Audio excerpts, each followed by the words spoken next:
Són més de 400 persones les que en l'actualitat es troben diagnosticades d'esclerosi lateral amiotròfica en el territori valencià, una malaltia que, a pesar d'haver sigut descoberta fa més de 2 segles, encara és un misteri.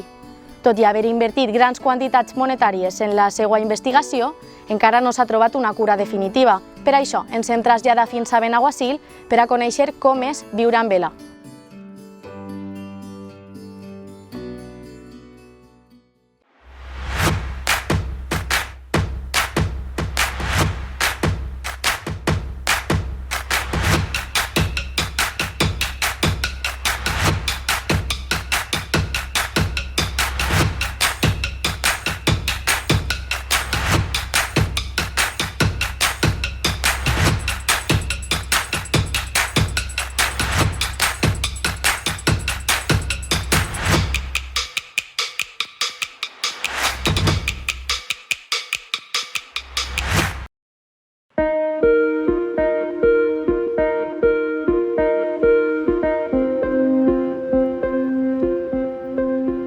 L'ELA és una malaltia neurodegenerativa que afecta a les neurones del moviment, el que anomenem motoneurones.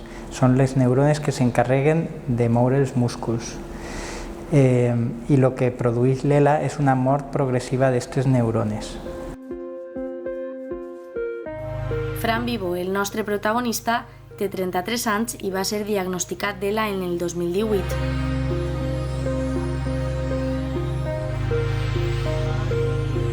El procés que ha portat Fran iniciar fa uns 4 anys.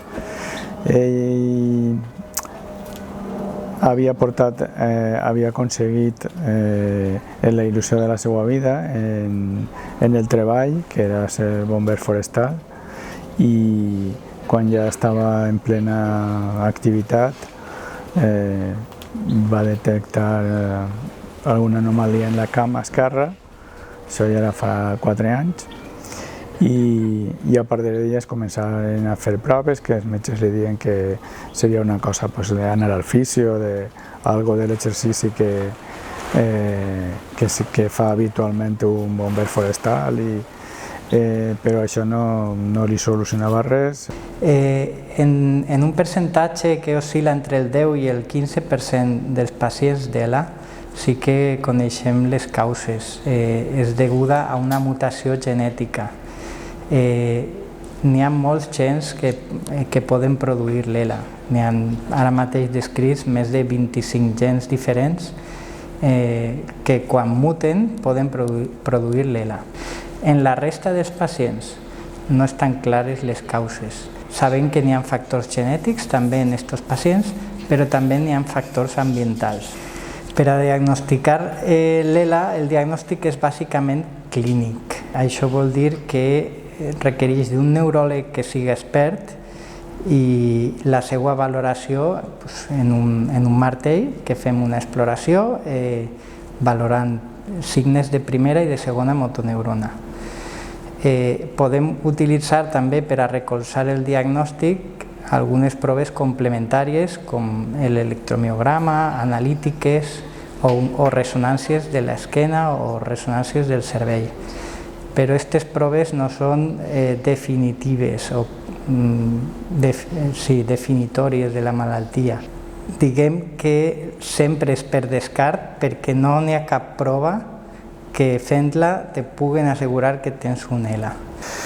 I des d'aquest moment ha sigut una cosa impressionantment ràpida en l'evolució.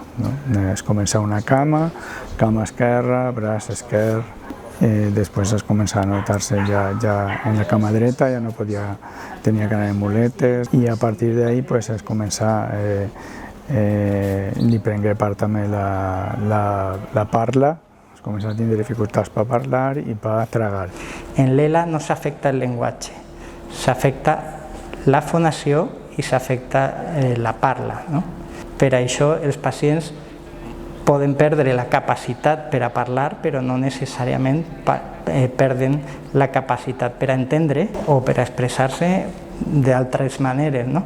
Si poden moure els braços, doncs poden escriure perfectament, i si no poden moure els braços, doncs n'hi ha sistemes de comunicació alternativa que es diuen, com ara Fran, que són lectors oculars, no? Que s'utilitzen en el moviment dels ulls. El pacient va seleccionant les lletres i les paraules i va composant frases. Aprima un muntó perquè l'alimentació era ridícula, ja quasi, y entonces ya tenían que intervenir y ficar-li la PEG, l'alimentació directa per la sonda. Anar perdent l'habla en aquest ritme, en aquest procés, i seguia en una dificultat ja no tenia la dificultat d'atragantament, però ara venia la dificultat de respiració. L'ELA és una malaltia molt complexa que pot afectar a diverses funcions de l'organisme, no només el moviment, perquè els músculs del cos no només s'encarreguen del moviment, s'encarreguen també de la respiració, s'encarreguen del parlar, s'encarreguen de la deglució, i per això l'ELA pot afectar no només al moviment, sinó també a la nutrició, a la respiració, etc.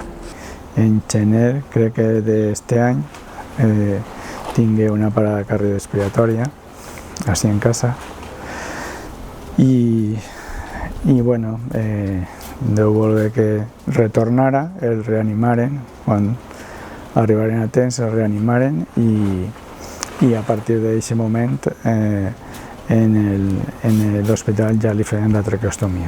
En aquest sentit, un poc més estable en quant a aquesta pressió de sentir ofegament, que te falta l'aire, no?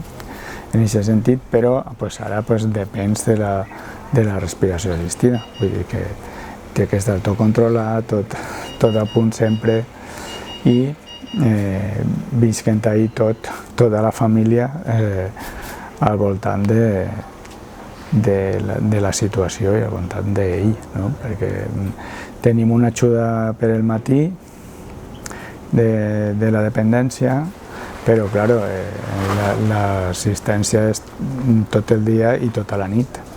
Entonces estem implicats tota la família, perquè si no, això no se podria portar. Afortunadament, Fran forma part d'una família nombrosa, però no tots els malalts d'ELA tenen la mateixa sort de tindre tanta gent al seu voltant.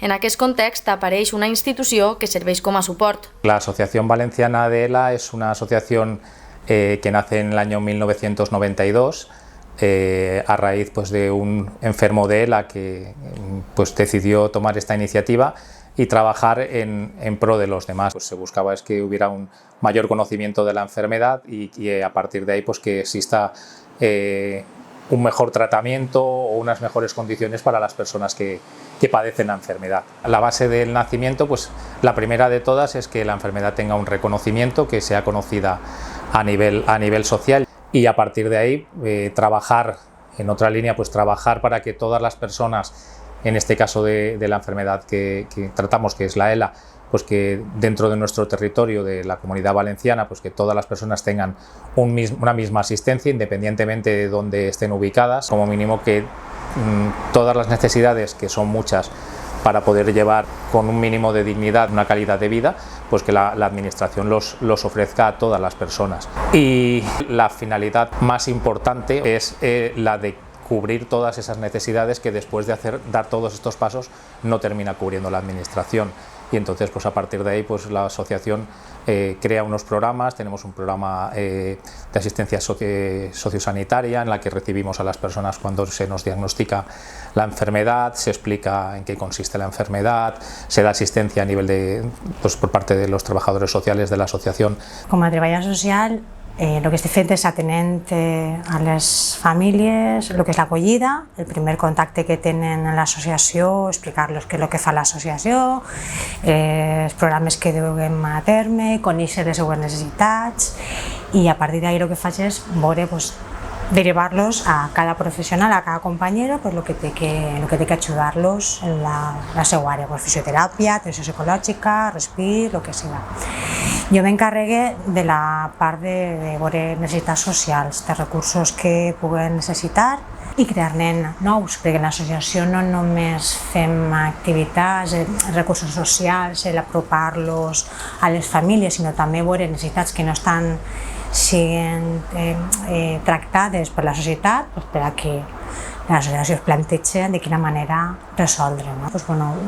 De creació d'una vivenda tutelar, perquè no existeixen recursos adequats per als afectats, i al mateix temps buscant formant cuidadors, persones que van atendre afectats, per a que puguen donar una atenció adequada als propios familiares, que son los que tienen que atender. Todas las asistencias técnicas no las ofrece la administración, y lo que tratamos desde la asociación pues es, a través de ese programa, poderlo facilitar a las personas para que tengan acceso a cualquier necesidad de equipamiento. La fisioterapia, que por ejemplo es muy importante para el mantenimiento de nuestras capacidades.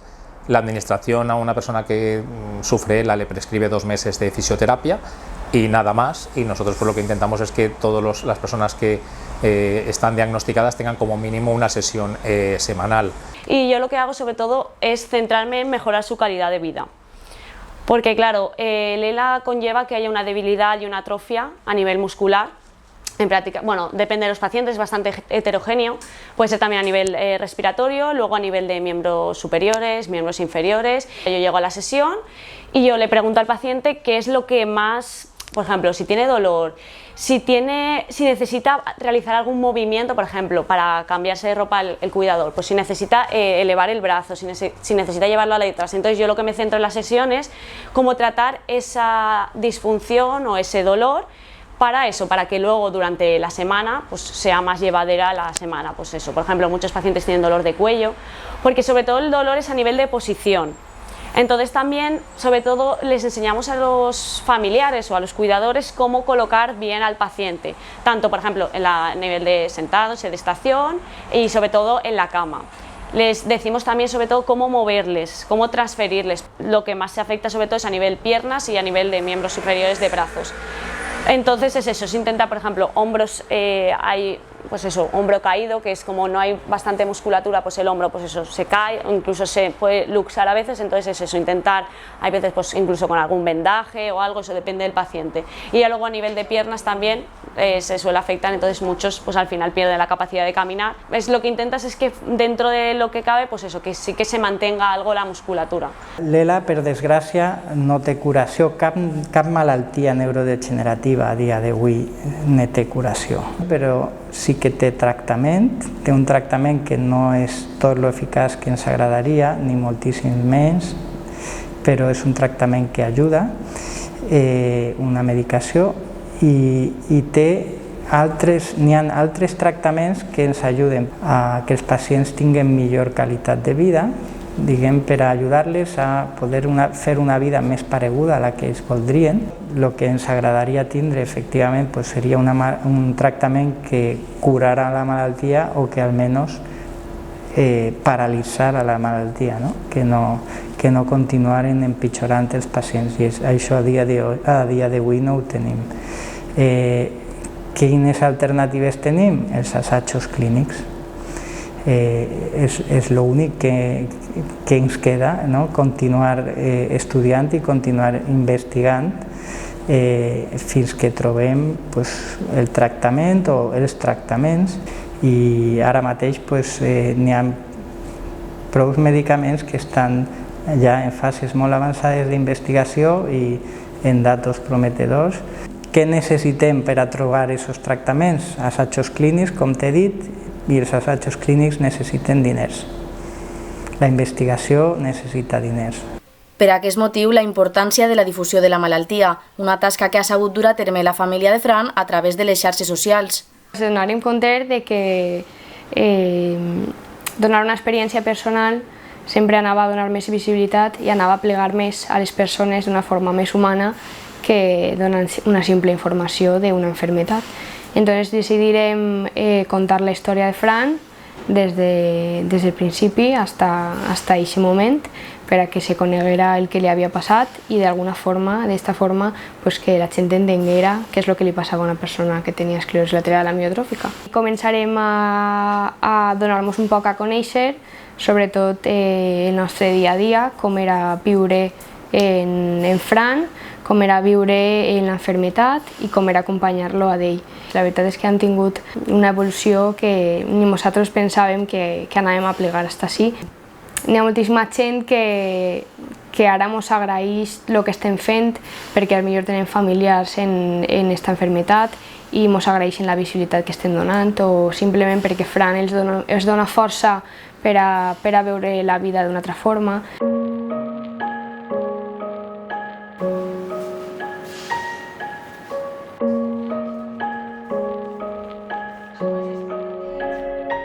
Quan tens el diagnòstic i més si te'l diuen ahir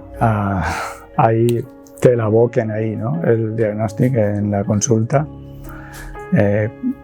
com va ser, no? Que estàvem ell i jo, no saps com reaccionar, no? Perquè estàs esperant que sigui una altra cosa, perquè com el diagnòstic era per descart, però quan ve el moment en què te diuen que és això, que és l'últim que t'estàs esperant que te diguen, que ja te picava algo, que ja t'esperaves algo, pues és molt dur i penses moltes coses i penses que t'agradaria que fores tu el que té la cosa i no fora ell, però això no és la realitat. Jo la enfermedad no la coneixia, jo no tenia ni idea de lo que era ni lo que comportava. Jo crec que d'això un poc la impotència i la voluntat de voler donar tanta visibilitat i d'alguna forma manejar-se per aconseguir realment el que estem aconseguint ara en el perfil, que és que moltíssima gent la coneix gràcies a la visibilitat que estem donant. Per mi, un colp dur, jo crec com per a tots, perquè sobretot per la impotència de no poder fer res per el teu germà, no? Tu pots estar ahí, tu pots fer-ho tot, però realment jo volguera fer més, però és de veres que al final entens que no tot està en les teues mans i n'hi ha coses que ja no pots alcançar. El dia que tingué la parada respiratòria fue un dia especialment dur, no? Perquè ja se n'havia anat i torna. Entonces nosotros tots tenim aquesta experiència de que torna per algo i així estem tots rodant ahí aquesta experiència. La veritat és que ell també ho fa molt fàcil, també fa que ho puguem portar fàcil perquè ell és el que ens transmeteix el valor de la vida i al final és el que nosaltres més tenim en compte ara i sabem valorar moltes coses gràcies a tot el que ens està passant i saber un poc acceptar les coses que te van venint, igual que ell ho ha fet, si ell ho està fent, perquè no anem a fer-ho nosaltres. Entonces, per a mi és un exemple de vida i de valentia.